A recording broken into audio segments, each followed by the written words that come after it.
Am I audible? Yes, sir. Can you see PPT last lecture 49? Yes, sir.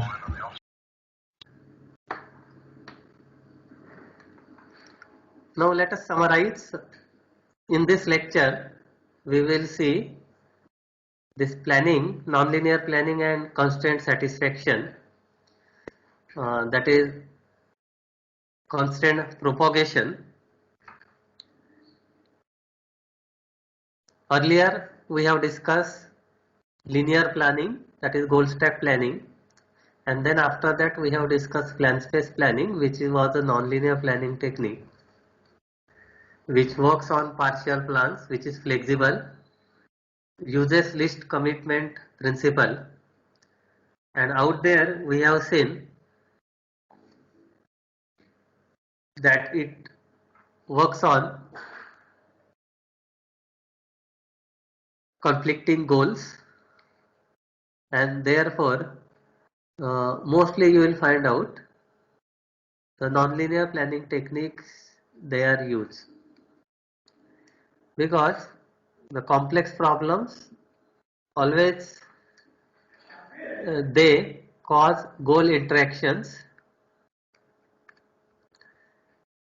that is related with Sussman's anomaly problem. We have seen that if there is a goal G which you have to achieve, there might be a case to achieve this goal G, you may have to achieve sub-goal G1 and sub-goal G2, and this G1 and G2, suppose they are interacting with each other. So in that particular case, linear planning technique will not work. You need non-linear technique which is flexible enough to work on interacting goals, and that is like operators used to solve one sub problem may interfere with the solution to the previous sub problem. That is, if you are trying to achieve this G1, that makes this G2 false, and if you try to achieve this G2, since they are interacting, that will have side effect on G1. So many of such a problem they require intervene plan in which multiple sub-problems worked on simultaneously. So partial order planning basically does that. Such a plan is called a nonlinear plan because it does not have linear sequence of complete subplans. So the idea of constant posting is to build up a plan by incrementally hypothesizing operators, partial orderings between the operators, and binding of variables within the operators. In plan space planning, we have seen this. At any given time in problem solving process, we may have set of useful operators, but perhaps no clear idea of how these operators should be ordered with respect to each other. And solution for that is we have discussed that partially ordered, partially instantiated set of operators we can have to generate the actual plan. And then we convert this partial order plans or partial order into the total order. That means in the final plan.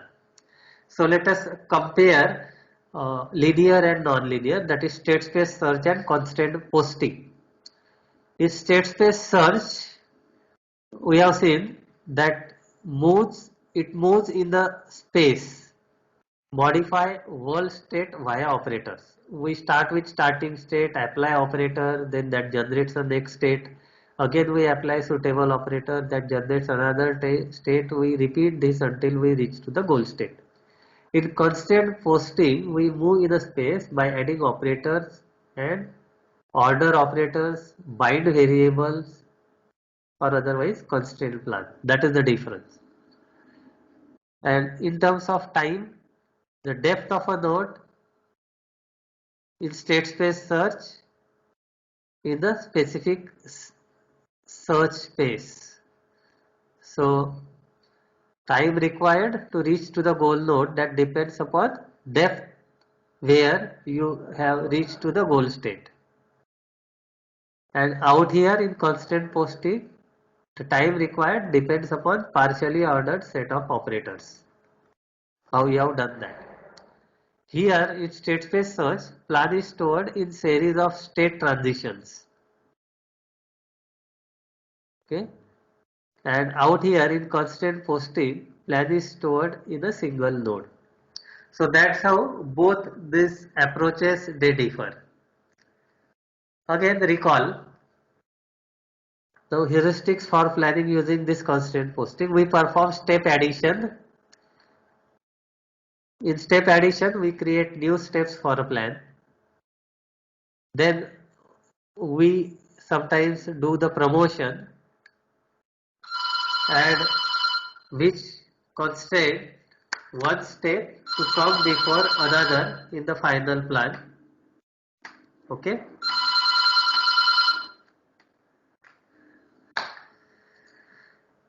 Sometimes we perform declobbering. In declobbering, we place a step between two old steps such that that step that we have placed has been clobbered by some other state. So we perform declobbering out here. Sometimes we perform simple establishment. In simple establishment, we assign value to the variable in order to ensure the preconditions of some step. Sometimes we perform separation, which prevents the assignment of certain values to the variables. So all this we have performed in plan space planning to arrive at a required plan. So in general, the algorithm works in this way. If you put that in the form of an algorithm, we initialize this set S with a set of prepositions in the goal state. So goal state is given to us. So we put all those prepositions which are true in the goal state in state set S. Remove some unachieved preposition P from S. So the preposition which is not true, which has to be satisfied, we remove that.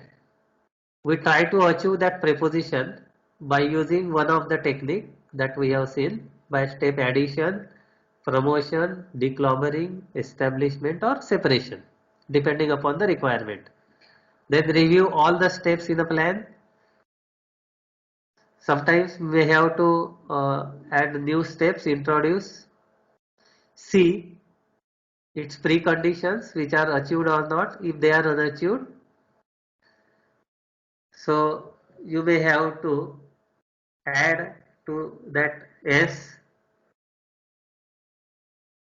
to the new set of unachieved preconditions, and we try to achieve all of them by again this step number 3. If S is empty, then your work is over. We complete the plan by converting the partial order steps into the total order. We instantiate variables if required. Okay, and we go to step number 2.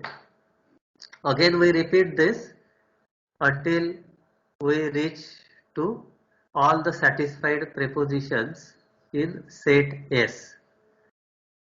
Okay, so in nonlinear planning, which is also called as TWIG, we perform these 6 steps repeatedly until we arrive at the final plan. Again I am repeating, we start with a goal state. In goal state we have a set of prepositions which has to be true. There might be a case that some of the prepositions they are not true. So we try to achieve those prepositions by step addition, promotion, declobbering, establishment or separation. Then we review whether all the preconditions are satisfied or not. If some of the preconditions are not satisfied, again we try to satisfy them by step number 3. One of the step in step number 3. Once all the prepositions are satisfied in S, then job is over. We convert that partial order plan into the total order plan. So this is how this nonlinear planning basically works. Okay. So this completes our last unit, that is on planning, in which we have discussed linear planning technique and non-linear planning techniques. So at home, you review that flat tire problem, try to solve it yourself, develop a plan, graph plan, identify mutex relationships among the actions as well as prepositions, and then extract the plan, final plan. Your final plan will be the set of actions that you will be performing in that particular sequence. Okay. The reference for this particular planning unit, that is you can refer Rich and Knight's book or Russell and Norvik's book. Some part of that you will find out from this textbook. So specifically nonlinear part, for that you refer Professor Khemani's lecture available on NPTEL. Okay. Any question on planning as well as whatever we have discussed in our course artificial intelligence? Now this completes our course syllabus on artificial intelligence. I have covered all topics from all units. All lectures will be available on YouTube channel, video lectures, recorded video lectures. Few lectures from last week, they are not uploaded. I will upload them by Monday. So you will have all these lectures available, video lectures available on YouTube channel. Satish Sir, KBCMU. In addition to that, if you need PowerPoint presentations, I need a little bit time. After 2-3 days, I will put all these PowerPoint presentations on our classroom, Google Classroom.